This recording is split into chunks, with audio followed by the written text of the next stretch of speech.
Today on an all-new Dr. Phil. His two youngest daughters went missing, then his ex-wife. The girls disappeared, but they have videos. We want our dad to stop trying to control us and stop telling lies. I believe my ex-wife and my daughter know where the girls are. Do you know where they are? What does his ex's brother know? Your sister's gone missing and you don't report her missing. Correct. I believe that these girls did not disappear on their own. Let's do it. Have a good show, everybody. Here we go. This is a safe place to talk about hard things. Stand by, Dr. Phil. I'll try to be an emotional compass and point you in the right direction. In 5, 4. I am not giving up on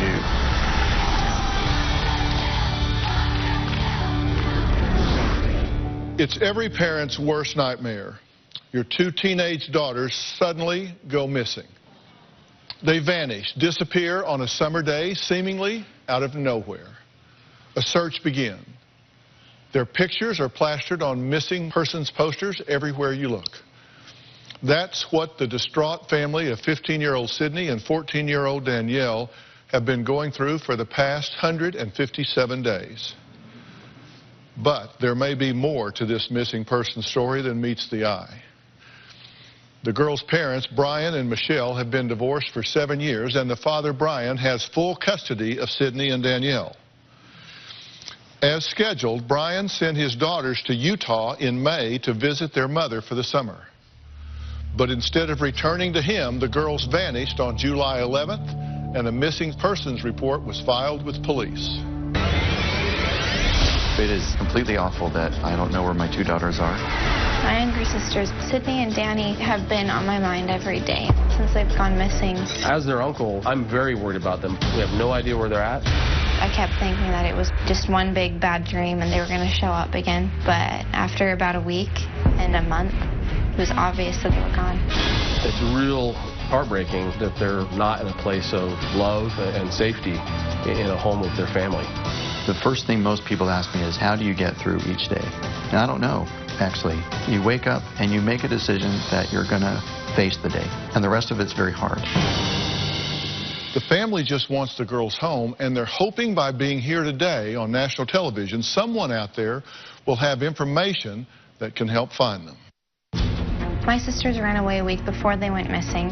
They were gone for only a few hours, but it was very traumatizing. And when they showed back up, they didn't want to talk about where they'd been. I can only assume that they were trying to make sure that if they ran away for good, that they had a place to go. The day they ran, I was taking them. Started to get out of the car. I knew what they were doing, and they were telling me, don't follow me. It's okay, don't follow me. And I started to kind of chase them by car, but they went to an area where it couldn't follow them. When they ran from the parking lot, that's the last time I talked with them, last time I saw them. A short time after Sydney and Danny were missing, then Michelle disappeared too. I'm absolutely convinced that Michelle and her family know where the girls are. They are responsible for their disappearance. So the girls go missing, and then the mother goes missing too.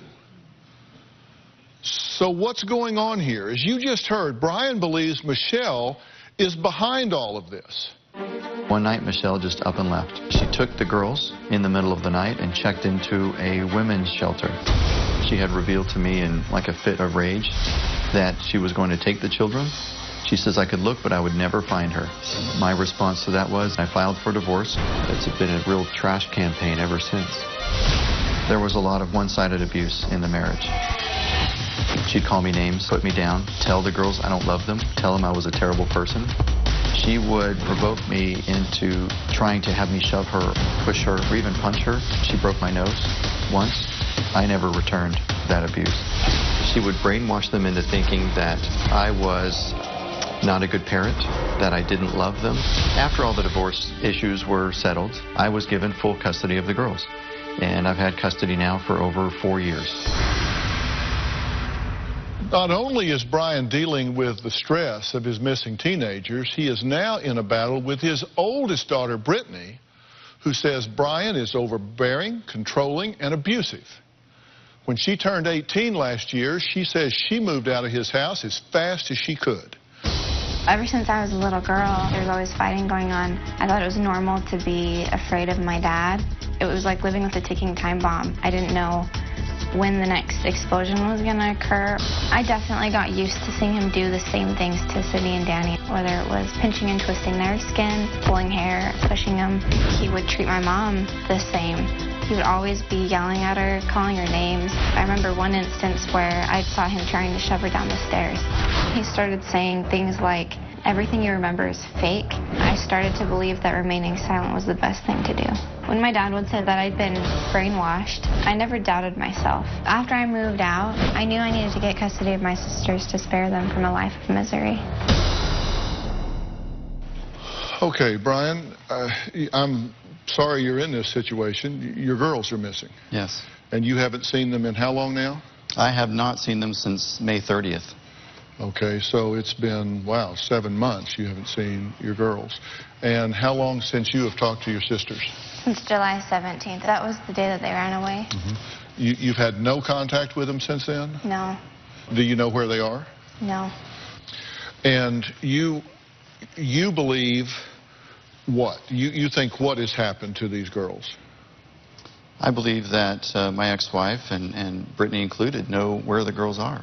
I believe that they purposely have decided to take custody into their own hands. There was an appeal of the custody decision, and the mother learned that from the Supreme Court that she was not going to get custody back, and this was in March. The visit with the girls took place right after that. So I think when she got final legal word that there would be no custody agreement, I think she took matters in her own hands. Now, how long has it been since you've seen and talked to your daughter Brittany? About a year. It's been a year. Yeah. So December of 2013. until right now? Correct. But you just walked out here and you hardly acknowledged her at all. Do you two not have any connection, any relationship at all? We did once, but by Brittany's own choice, she cut us off. But you're the dad. It's hard to know how to trust her. I feel very guarded. Do you have animosity towards her? No. But yet you think she knows where your children are? I'm convinced of that, yes. Why do you think she knows? Because Sydney and Danny are not the type to run away, and they haven't been seen anywhere. They have no contact with online, and so except for these videos that leak out now and again, they've been completely closed off from the rest of the world. Okay, so they've disappeared, but they have sent videos. Yeah. They've posted videos somewhere or sent them? That's what I'm understanding, and that's what Brittany says. Correct. Okay, and you've seen the videos? I've had people that have sent me copies, but they've not been sent directly to me. But you've seen them? I've had to search for them. And because they sent me one today. Okay. We're going to all look at it together. I'm going to see it with you right now. Let's take a look at what they have to say about their situation. I'm seeing this with you right now because it came in minutes before I walked onto this stage. Please, Dr. Phil, can you help us? We don't want any person in the courts or anyone connected with the courts to ever be able to make any kind of decision for us ever again. We want our dad to stop trying to control us and stop telling hurtful lies. We want our mom, stepmom, Brittany, and our little sister to be happy and safe. And we want our dad to be happy, get the help he needs, and stop always trying so hard to keep us from seeing our mom. We want him to know that we love him and will always forgive him for everything. We just can't ever live like that again. We think that our dad telling the truth is the only way to fix this and that he needs help to do this. What we want is for our mom to be able to make all legal decisions for us starting right now. Why is it that I can be old enough to choose to get a gun permit, get an abortion, get married, or drive a car and make other mature decisions, but I'm not old enough to choose which parent I want to live with? If we ever choose to see our dad again, we want this to be on our terms only. And if these things could happen, it would be like having Christmas for the rest of my life. So what's your reaction to that? How do they know that to contact your show if they're broken off from everybody? You know, if they don't have any contact with Brittany's uncle with their mom. How did they know about the show? The other thing is they're reading from a script, you know, a piece of paper. And the things that I know that Brittany couldn't possibly know is that's the same language that Michelle has used in the courts all these years. If Dad could only get help. I've heard that 1,000 times. And it just is very reminiscent. It doesn't sound like them. Not the true selves. What's your reaction to that video? They really want our family to just come together. They obviously are just really seeking help. I don't know, I miss them a lot. There is one person who has the answers to how we got this video, Michelle's brother, Troy. He'll tell us after the break.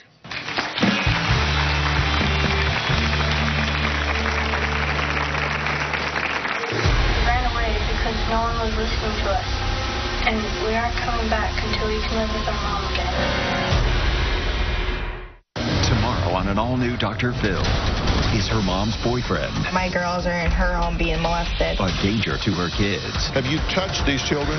No. Every story The 7-year-old wrote, I tell everyone Jason touched me, I get pony. has two sides. Did you coach these girls? No, and I have never promised them a pony. Who's telling the truth? You are a drinker, a liar. She says you are a sex addict. Tomorrow, then on Thursday, from news reporter to drunken mom.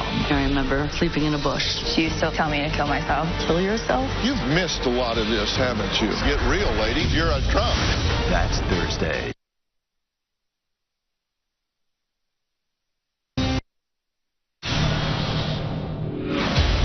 A short period of time after Sydney and Danny disappeared, this package shows up with this little thumb drive. I put it in my computer, and it's videos of the girls that they had made. I'm Sydney, and this is my sister. I was shocked. All of a sudden, there's this communication from the girls. It was a message that they wanted people to hear. We're just tired of not being heard. I put that online, and we distributed it on the social media sites so that everybody could have a chance to listen to what it was that they had to say. I just hope that someone is listening. On July 11th, Brian's teenage daughters, Sydney and Danielle, ran away while visiting their mother, Michelle, for the summer. Now, 2 weeks after the girls were reported missing, Brian's ex-wife, Michelle, disappeared. It's my understanding no one has reported her missing. On October 3rd and again on November 3rd, Michelle's brother, Troy, mysteriously received a thumb drive on his doorstep. On the drive were videos from the girls explaining what happened. Take a look. I'm Sydney, and this is my sister, and we have something important to say. We're not missing or lost. We're very safe, but we ran away because no one was listening to us, and we aren't coming back until we can live with our mom again. Our mom hasn't ever made us or tried to make us hate our dad. Our dad has so much hate for our mom. Mom is positive and kind, and the people fighting against what's good for us are making this whole problem happen, and we just want them to stop. So we're refusing to go back, and if anyone tries to make us, we will just keep running away until we can be safe again. And we just hope that someone is listening.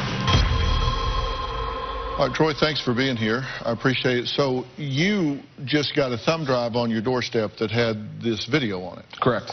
Are those girls with Michelle? Not that I know of. Have you had any contact with Michelle? No.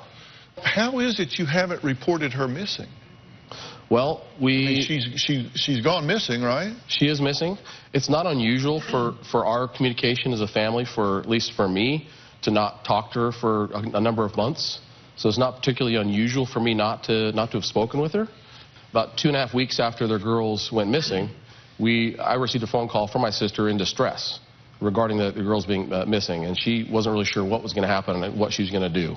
But that was about 2.5 weeks after they went missing. So how did I receive this video right before the show?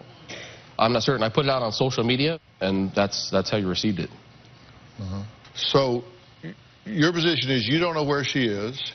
You don't know if the girls are with her. You've had no communication with her. She's gone missing, and you don't report her missing. Correct.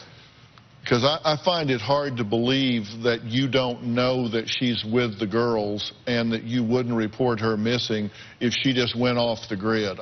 Unless I knew that she was purposely off the grid with her daughters hiding, then I wouldn't. Doesn't logic tell you she's with the girls? Wouldn't you speculate she is? I would speculate, but to say that we know their exact whereabouts and that we know that Michelle, that they're even together, we don't know. We really don't know. If she has the girls, I mean, in violation of the court order, then that's a problem. I mean, I'm not a lawyer, but I think that's a problem. Here are some quotes taken from Sydney and Danny's YouTube videos. Quote, "Our dad has so much hate for our mom, and he's got other people to hate her too. We're refusing to go back, and if anyone tries to make us, we will just keep running away until we can be safe again. Our dad is abusive and terrifying at times. He's constantly lying, and people believe his lies. The only person brainwashing in this situation is Dad." How do you respond to that? It's a 180. It's exactly the opposite of the actual situation. Do you disagree? I do. We know how he's treated us. We know how our mom's treated us. And it's as simple as that. You say he's abusive. I do. In what way? Emotionally.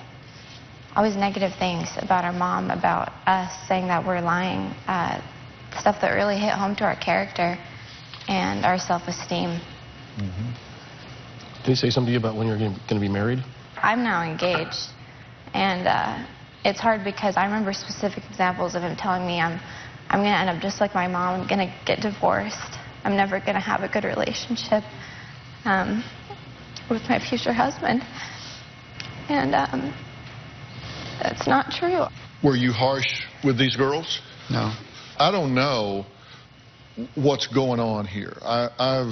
I'm beginning to piece some of this together, and I know that those girls are obviously somewhere they have electricity, because they're sending videos and they're sending emails, and I mean, this stuff is getting here, and as I say, I have a letter here, and so very likely they're going to watch this show, and this camera is spending a lot of time really close up on you, and they're looking at your face, they're looking in your eyes, and they're looking to see whether or not you're on here worried about your image or you're on here worried about them and getting them back. And I know what Brittany has said.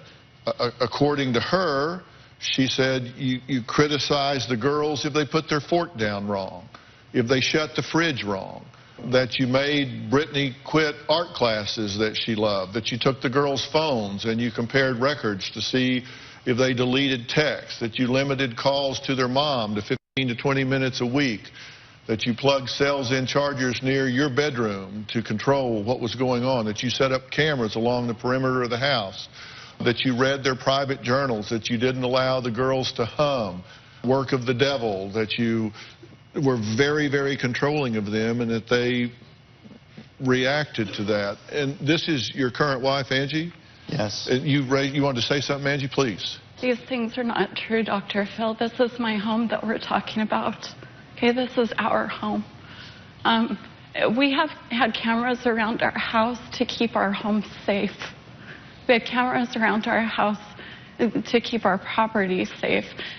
We did require the girls to put their phones in a central location at nighttime to charge them. Yes, this is true. And that's because we're good parents. We care about our kids. We don't want them up all hours of the night texting on their phone. And Brittany should be the first to tell you that the charging place for phones was the kitchen. Mm-hmm. It was the furthest place from my bedroom. Mm-hmm. So, you know, twisting and distorting elements of good parenting into controlling and oppression. With all these accusations about Brian coming from the girls and from Brittany, why then did the court give him full custody? You're going to find out why when we come back.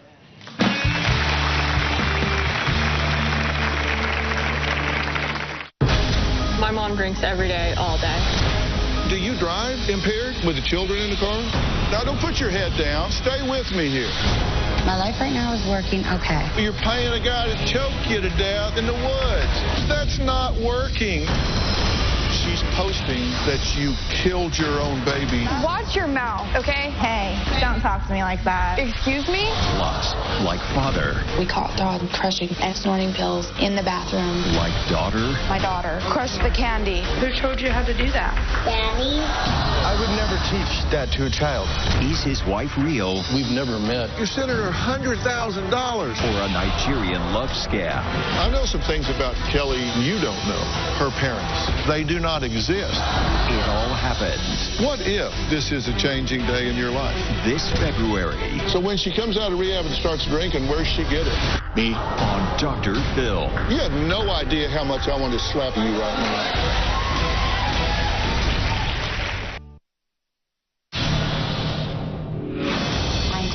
Would compare my underwear, my bras, to Angie's. He would always say that I was making boys think bad thoughts. If I got a new pair of jeans, he would talk to me about how they showed my hips. It really made me feel like he was always watching me. Brittany says she doesn't remember any sexual abuse while living with Brian, but what she does remember is feeling sexually offended. Now, Brian says what Brittany feels about their discussions is unfounded, and it's just another way Michelle has brainwashed her. Take a look. Brittany says that I've abused my youngest daughter, and Sydney and Danny as well. She says that I put her in a lot of uncomfortable dialogue. The Department of Child and Family Services took those considerations seriously, and they physically examined the girls and determined they had not been sexually abused by anybody. I did everything I could to prove that I was not a threat to my girls. I took tests, I saw therapists, I spent enormous amounts of money. But in the end, nothing I did was good enough. Brittany loves the fact that she can say something horrible about another person. And hundreds, if not thousands of people say, "You are so brave. You are so wonderful." And she has no remorse for destroying my reputation as a parent, as a husband, as a father. She just seems to love the accolades that she gets, and the destruction that it causes doesn't seem to bother her one bit. I miss my daughters. I have no tolerance for abuse. And I would be the first one to endure myself in if there was any truth. To have them now say all these lies, painful doesn't describe it. It's a new form of betrayal I'm not familiar with. And it hurts more than I can express. Are you being unfair to your father? I don't think so. Well, think about that. You said as small children he would violently shake and shove and slap and throw and wrench your skin and hit you in the head. Yeah.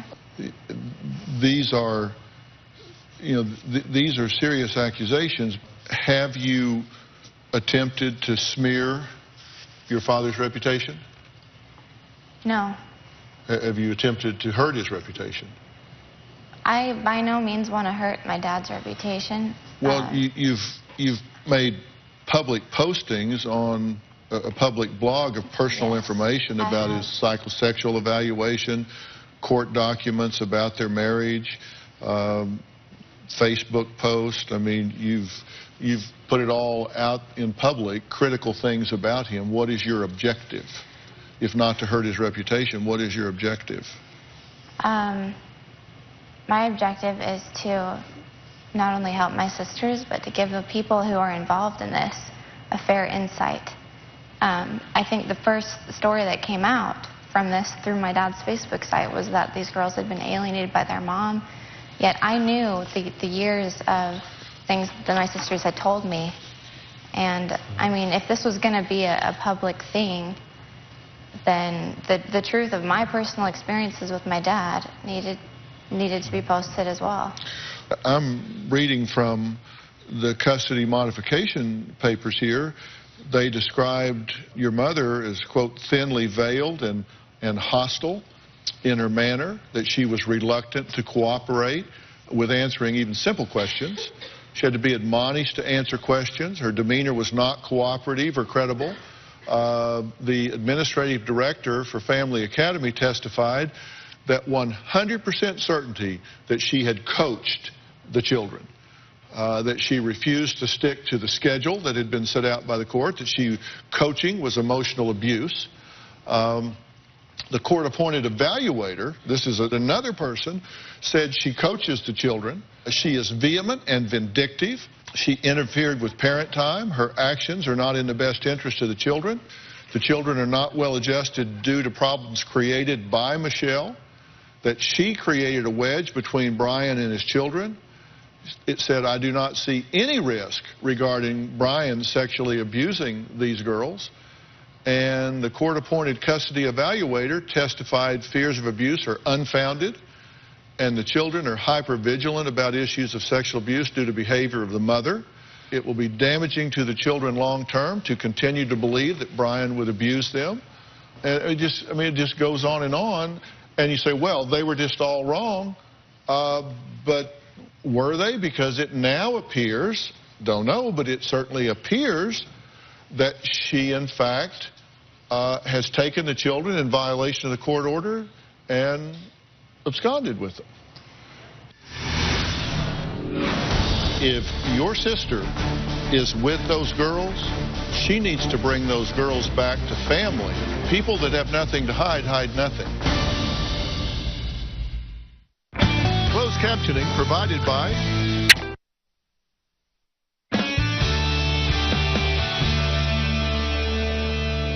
Where do you draw the line between the children running away for fear of their own safety and then, you know, the direction that people would like to place on Michelle? Well, I draw the line when an adult, a parent, becomes involved in violating the law. There is a system, and you don't always get the result you want from the system, but you work the system. And I've looked at the videos of those girls, and those girls talk about the fact that they don't like what he said or the way that he said it, but they do not suggest that he molested them, abused them, physically injured them. They do not make allegations of imminent danger. So absent imminent danger, then I think you work the system. And I think when you go outside the system and take radical measures that fracture a family and take girls that, are they in school? Are they socially developing? Are they away from friends, family, support systems? All with a mother that has been labeled as coaching the children and not doing things in their best interest. And all of a sudden, I become very concerned for their well-being, and I would think every member of this family would do the same. Absolutely. In fact, can I mention something? Please. Okay, so around middle September, when I had traveled back to Utah where they'd gone missing from, the idea came with the family that if they were scared to return back to their father, why not return to a place where he would be comfortable, at least, some of his family that they could return to. That was actually discussed, offered up to his brother and sister-in-law, and their response to me when that was discussed, thinking we could put that on social media, the girls could return, then this can all get sorted out via the channels that you were discussing through the court system. And Brian's answer was, did not want that to happen. He said it was out of his hands, it was completely up to the courts.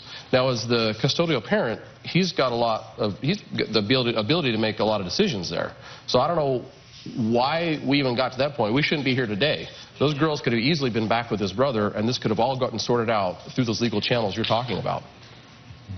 If your sister is with those girls, she needs to come in from the cold. She needs to bring those girls back to family, and things need to be transparent. People that have nothing to hide, hide nothing. So, you know, what's the point?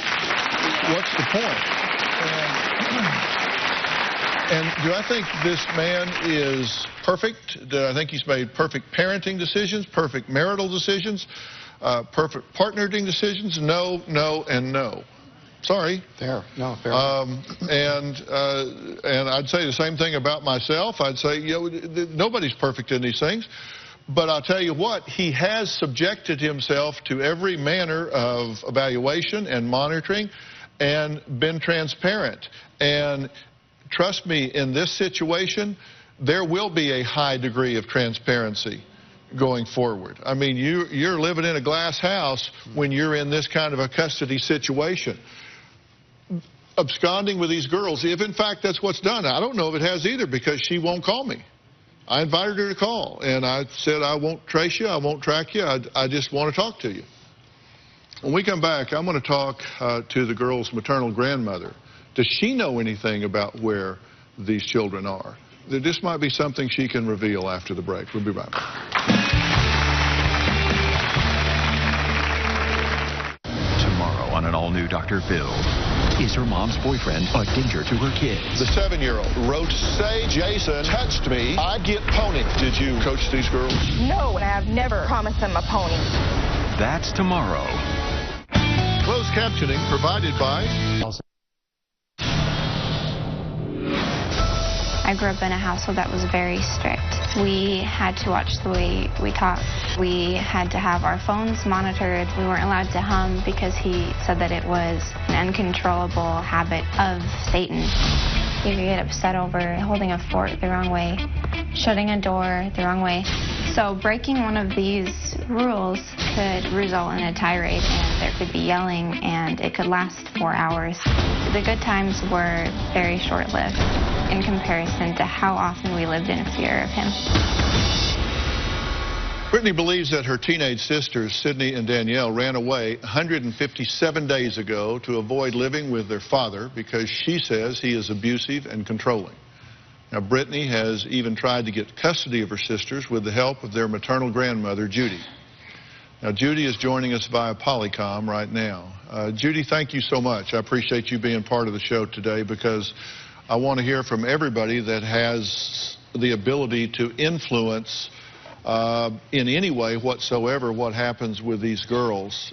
You've been listening the entire time, correct? Yes, I have been. What would you like to add based on what you've heard so far?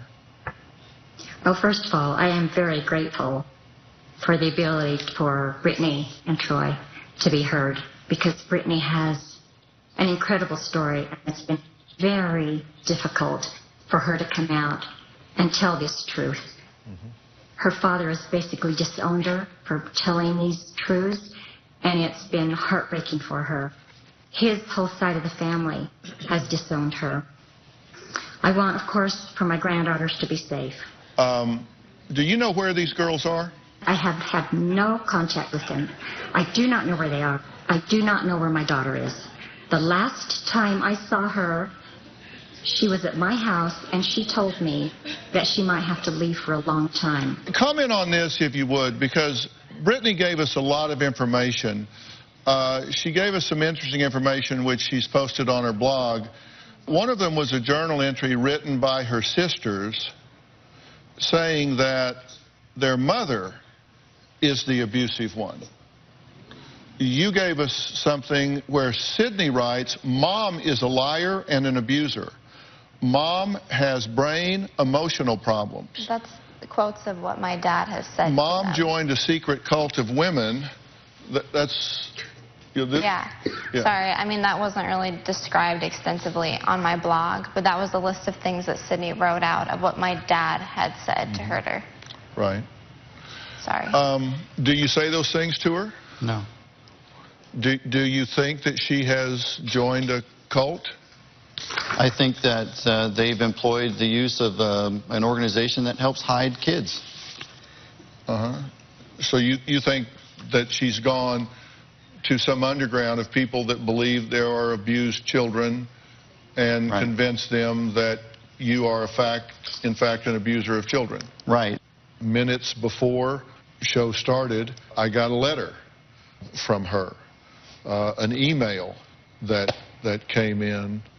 What was in the email that Michelle sent me right before the show? Find out next.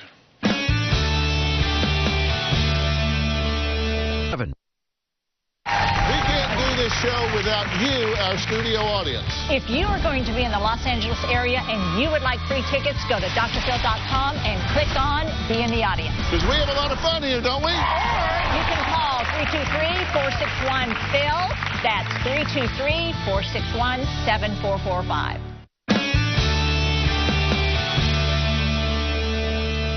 This is a letter that came in just this morning from Michelle that says, "Dear Brian, I would like to say a few heartfelt things to you. When someone believes they have to appear perfect at all cost, while at the same time there is a big problem, that person might start to feel as if they are in a pressure cooker. I worry about you in this circumstance right now because you have always felt such intense pressure to appear completely perfect to everyone around you. Brian, you don't have to appear to be perfect. I'm not perfect. No one can get through life without numerous challenges of various sorts, and even though your actions have been causing grief, my heart still goes out to you. You will always be my brother, and I never really felt like the problems you and I experienced were marital issues. I've just felt like a friend trying to help you, even after reaching a point where your actions began to continually prevent me from being able to have any contact with you. I don't believe that the lawyers or a few of the counselors you have encountered have done you any favors. And even though you may be in more of a hole with their help, it is nothing that a few very sincere changes can't get you back out of." And then she also includes about a 30-page document entitled Lethal Convergence. And it says it's written by Michelle. Everyone here, do you support these girls coming out of hiding and coming back into the open? Absolutely. Do you support that? Yes. Angie, do you support that? Of course I do. Judy, do you support that? Well, only if they can be safe. And what does safe mean to them? Well, do you believe that transparency adds safety to any child's life? Yes. And when a child is in hiding and in the grips of someone that is off the grid and has isolated someone from family and friends and a parent that has a legal right to them, then that certainly is not transparent. And I'm saying that that is not in these children's best interest.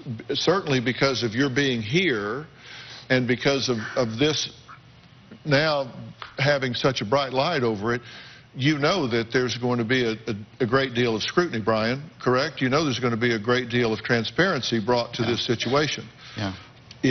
If you're too controlling, if you have problems with anger or rage or a need to dictate things and it's something you need help with, and I don't know that because I hear two different stories, then those are things that you need to get help with, and there will be transparency in this situation.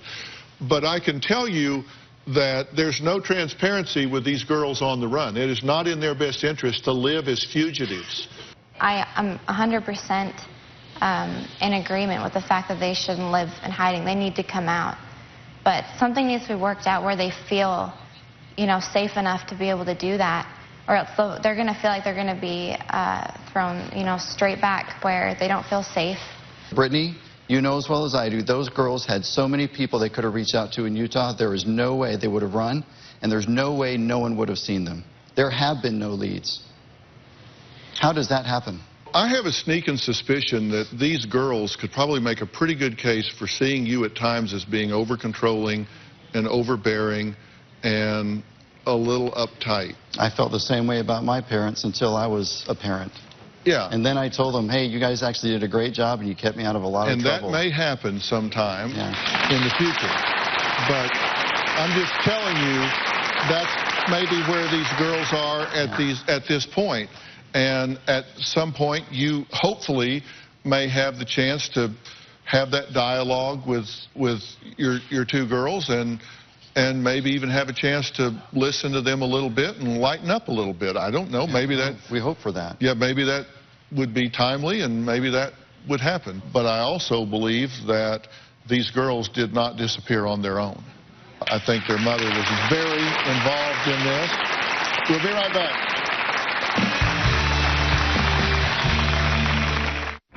Closed captioning provided by Don't hide. Hide your cold sore while you treat it. New Carmex Cold Sore Treatment blocks pain and itch while making your cold sore less noticeable. Get your coupon now.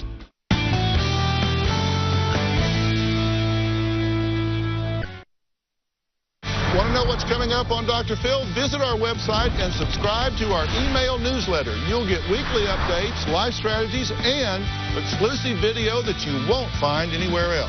Plus, on drphil.com, you can see sneak previews of upcoming shows. Log on today.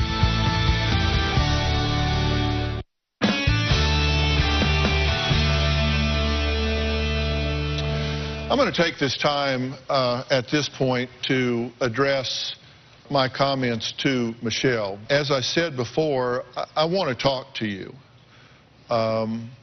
You need to come in. And I would like for you to talk to me and let me help you do that. According to the police, they are looking for you and the girls. Anyone that has seen you or the girls need to pick up the phone and call 866-660-4025. I can tell you that it is only getting worse, Michelle. The longer you stay gone, the more egregious it is. Come in. Get in touch with me. I will talk to you without in any way tricking, trapping, or tracing. I will just talk to you. I will try to influence you to come in, but I will not trick you or try to trace you anyway. I will just talk to you. If it was possible to bring fresh perspectives into this and get a new special master that these girls felt comfortable with, would you object to that? Well, having just moved to a new state for a new job, I've been sending all these videos I get to the Department of Child and Family Services. Mm-hmm. I expect they're going to want to talk to the girls. Sure. And I just want the girls out of hiding. Mm-hmm. I would love for them to live with us again, but if they're going to absolutely refuse to do that, then the Department of Child and Family Services can help make that determination. Okay, fair enough. All right, I want to thank all of my guests today. Again, if anyone has seen these girls, call 866-660-4025. Now, for more information about today's show, you can log on to drphil.com. Let's bring these girls home. Let's try and get this family healed. That's what it's all about. Thanks for being here. So long.